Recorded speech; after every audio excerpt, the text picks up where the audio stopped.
Hey Aquarius, welcome to your April 2025 monthly reading. I hope you're doing well. We're just going to go ahead and get started like we always do and jump straight in. If you would like to book a personal reading with me, that link will be down below in the description. My readings are still on sale too at this time. I kept the sale up, so everybody has been kind of emailing me about it. But yeah, I'm going to leave it up if you need longer or if you're ready to book a reading. That link's down below. All right, let's take a look here. Aquarius. Okay, I'm gonna say something, Aquarius. There's gonna be some type of epiphany that you get in April, and it's gonna strike you very hard. And it seems to me it's one of those light bulb moments to where like the light bulb goes off and you're like, what? Like you just like sort of see something in a totally new way. It brings some type of clarity. This could already be going on right now. These downloads here. I'm going to show you the cards, of course, and we'll jump into the reading, but there's going to be these downloads here that you get, these sudden realizations or these deeper insights. All right.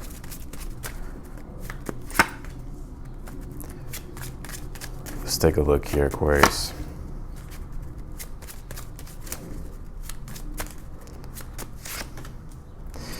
Yep. You know, Aquarius, I kind of feel like this is a month to where you're going to be disconnecting from a lot of things here. You're going to be disconnecting here from a lot of things. Let's keep going here. I don't get this necessarily being a bad month. I get this being a month to where these things that you've been debating, or these things here that you've been questioning, or these things that you've been, it's almost like this loop you've been in. I feel like you're putting it into these things. And I feel it could be this eclipse, right? Because we're having this partial solar eclipse in Aries, which will be on the 29th of March, but the lunation cycle will continue on in April. And I think this is where you're, specifically with it being in Aries in your third house. The third house is a house of communication, of course, and ambition, right? And wanting to start new ventures. So if you've been experiencing plateaus, I think this is where you're starting to get very serious about how you can break through these plateaus. Let's see. Yeah, you pulled this Mars card. It says force here. Yeah, Mars is all about action and initiation. So I see you in a very Mars energy in April, wanting to initiate things, get started here. And it's interesting too, because you do have the Tower for the overall energy. And the Tower is the archetype of Mars. And I think you've hit a creative block to where there's been this frustration of wanting to go, like wanting to create, wanting to expand, but you've been facing a lot of friction and obstacles. And that makes a lot of sense because Mars is in your sixth house, in the house of obstacles. Mars being in Cancer. Mars does come into Leo though in April, thank the Lord. But it is in Cancer right now. And you're, in your sixth. So Mars is giving you strength to address obstacles. Right? You want a malefic planet like Mars or Saturn, or maybe Mercury there. Mercury likes the sixth, to be able to understand problems and be able to overcome obstacles. Because you need strength for the sixth house. You need to be able to the sixth house deals with enemies, right? So you need to be able to have strength to overcome what your obstacles are, to overcome what your challenges are. But these things that work against you on a day-to-day basis. You pulled this Fortune's Wheel card. It says luck and right timing here. Yep, it's interesting. You have 2 5s. The Mars card is a 5. And then you pull the Fortune's Wheel card, which is a 23, which is a 5.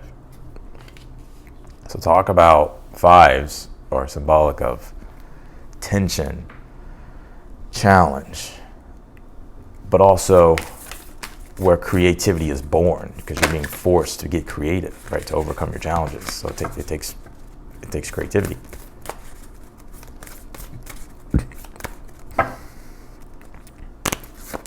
Pull this community card here, and I pick up one thing to where you may be wanting to leave a community and go to another one.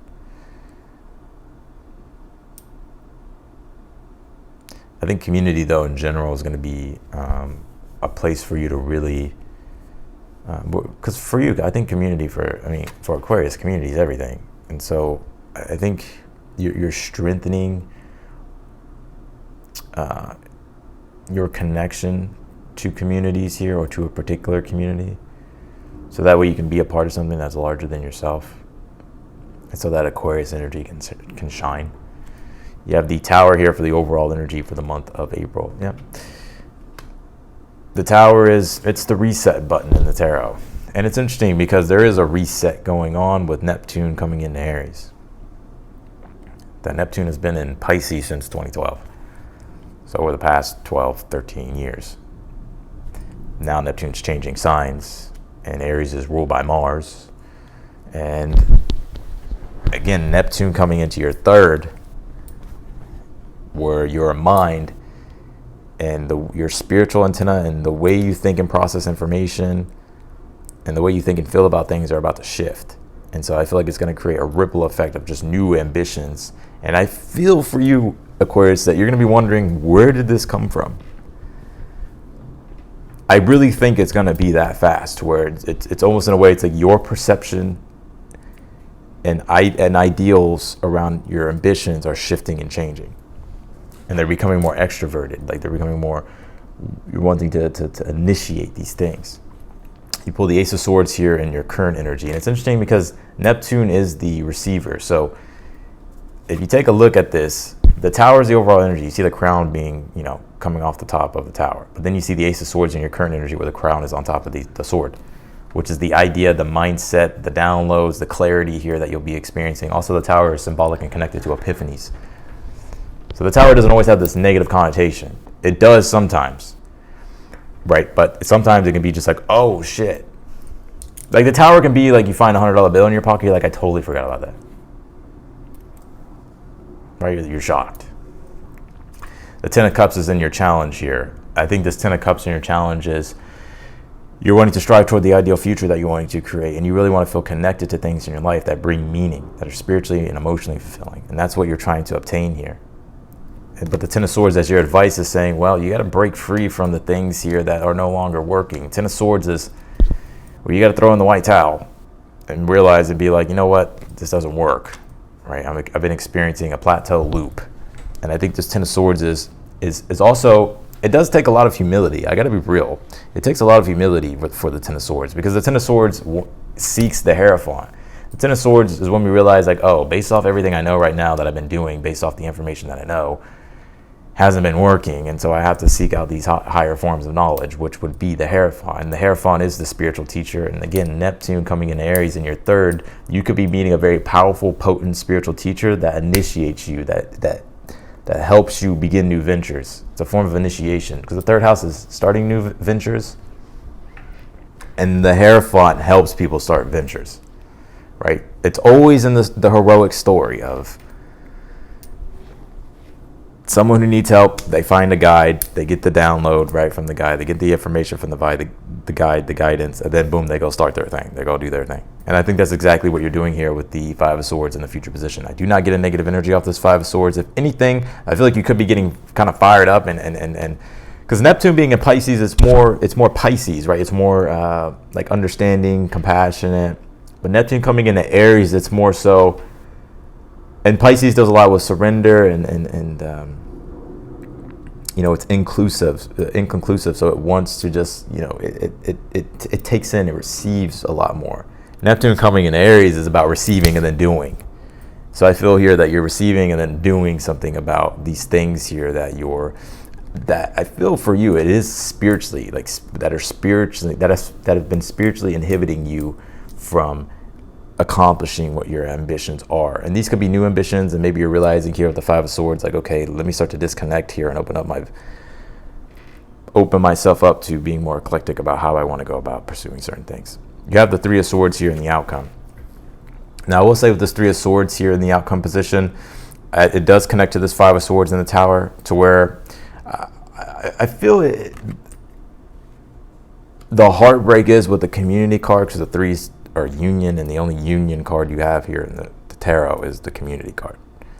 So there's something here about you severing yourself from some type of community, or maybe you changing things. It's almost like a letting go, of, like, I don't know, let's just say for an example, you've always been a painter, but now you want to, and you had a painting community, but now you want to go be a guitarist or something, right? Like that could be one of those things where it's kind of bittersweet, like you're letting go of it, but at the same time, it's like, you know that you need to go and pursue these other things because your soul's telling you to do it. That's what I get with this Three of Swords, or something like that. You have the Three of Wands here in the position of something you're unaware of that you need to be aware of here. Yeah, the Three of Wands is about where your ambitions have no limits. There's no limits. And the Three of Wands is Aries, the Sun in Aries.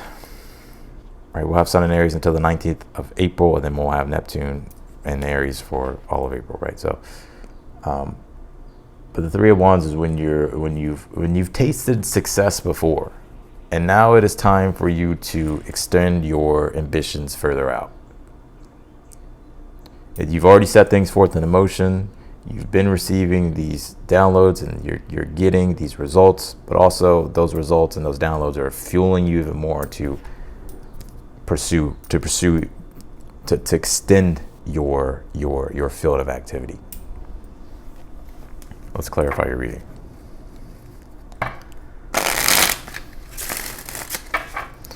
Clarify the Tower here for the overall energy, please. But this Fortune's Wheel card, looking right timing, you got luck here on your side. And I want to say, whenever the iron is hot, strike. Because I think here that with the fives here, with the Mars and this Fortune's Wheel card, there's been this friction and this buildup. And so whenever the moment comes to where it's literally like you're feeling called to do it, then I wouldn't hesitate.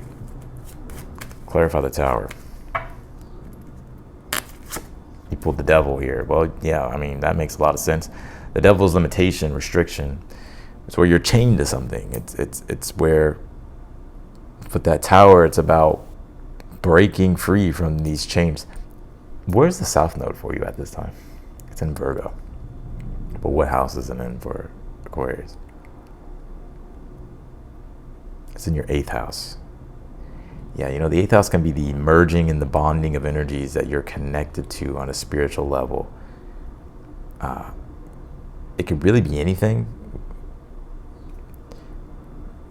And so this would be some type of cord cut, some type of surrendering and releasing. And that North Node being in Pisces, there's a lot of activations going on with Pisces. Venus, Mercury being here. And then we'll come out of Neptune, Pisces, but we have, or that will come out of Pisces, but then we have Uranus, sextile Saturn, which is good. Saturn will be with that North Node in Pisces. Uranus is in Taurus. This is specifically for you, I feel, in April. Your 2nd house, where there needs to be a focus more of, and what you need to establish and create more of, which would be how you want to support yourself. Finding better ways to support yourself. Whether it's making more money, acquiring more wealth, whether that's working on your own well-being. It could be a multitude of things. Clarify the Ace of Swords and your current energy. You have the Ace of Cups here. Yep. One thing is, Ace of Cups, Ace of Swords is it's emotional and mental clarity. Mm-hmm. So I see you finding emotional and mental clarity here. Clarify the 10 of Cups in your challenge. You have the 7 of Wands here. Clarify the 10 of Swords as your advice. You pulled the 9 of Swords, Queen of Pentacles here. I think your challenge at this time is your values are shifting and changing. And that's okay. I feel like Spirit's wanting you to pursue these new things that are in alignment with your values, because the 7 of Wands in the challenge is trying to fight for something that isn't in alignment with your values anymore. 10 of Cups is, it used to bring you happiness, or maybe you thought it was going to, but it's shifting and changing. Which is why the 10 of Swords, 9 of Swords, and the Queen of Pentacles is your advice. Because the 10 of Swords, well, the 9 of Swords is the stress, worry, and anxiety about the Queen of Pentacles, which points to how ways in which you would like to establish and create some type of new foundation for yourself, or how you want to go about creating, right? That's more in alignment with your values. And the 10 of Swords as the advice is, well, the change, establishing a new relationship to newer things. Because what is the Ten of Swords? It's Sun and Gemini. Well, what is Gemini? Well, Gemini, if you think about it, Taurus is your values, and Gemini is the establishing of connection in regards to relation of values.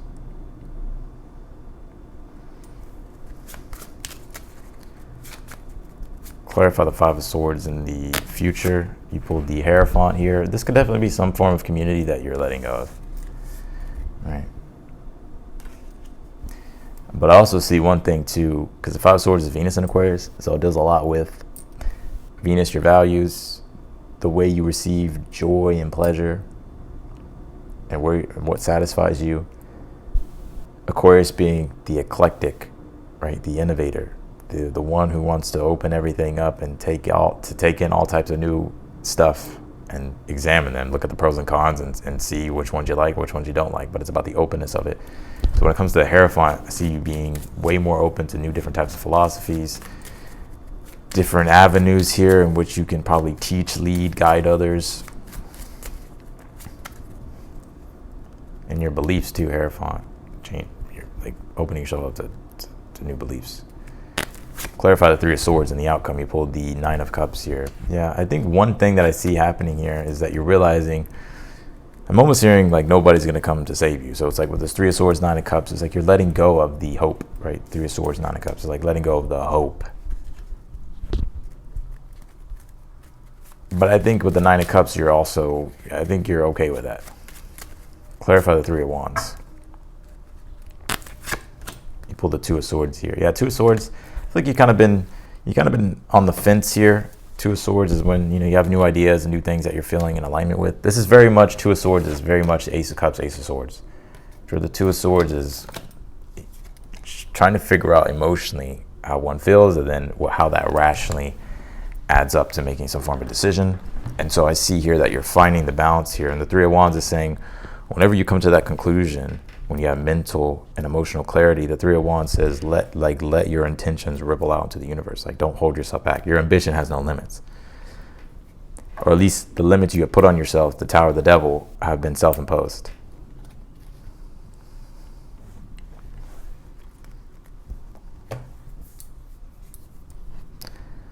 So, yeah, this is where I feel you're going to be. I think you're about to go through a lot of like major transformations. I mean, your ruling planet Uranus is making a sextile to Saturn, which is going to be with the North Node. So this is really activating you.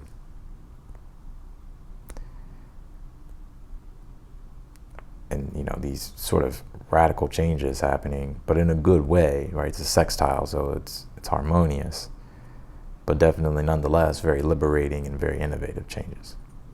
So that is what I got for you, Aquarius, in your reading. I appreciate you for watching. If you want to book a personal reading with me, that link is down below in the description. If you like the video, be sure to hit that thumbs up button.